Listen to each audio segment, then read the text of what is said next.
And I think in the very name of Islam, which is submission, we have to learn to submit our lives to God and to accept what happens to us on a daily basis with the most patience that we can muster. But I'd like to move on to another question to ask you.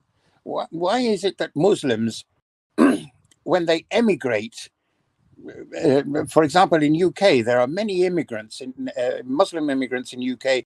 They seem to choose UK. Why don't they choose a Muslim country? Yeah, well, that's an interesting question. That I would always say to the people, you've got to look at the reason for them moving to begin with.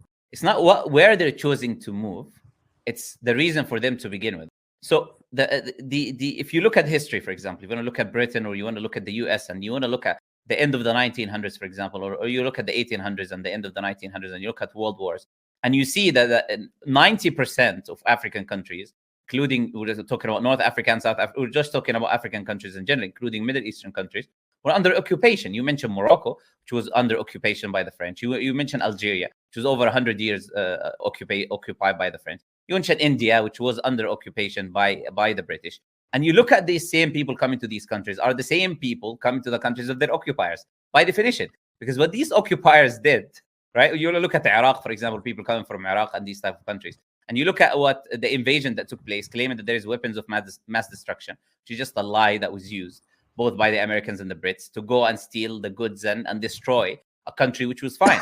So when you have the US and you have Britain and you have the UN and all of these countries that make up the UN involving their business 24 hours until this day in the Middle East by trying to cause first the discord and problems, internal problems within these countries, and externally controlling their politics and controlling who's in power, who can do what, and you cannot do this without our permission. We didn't give you permission.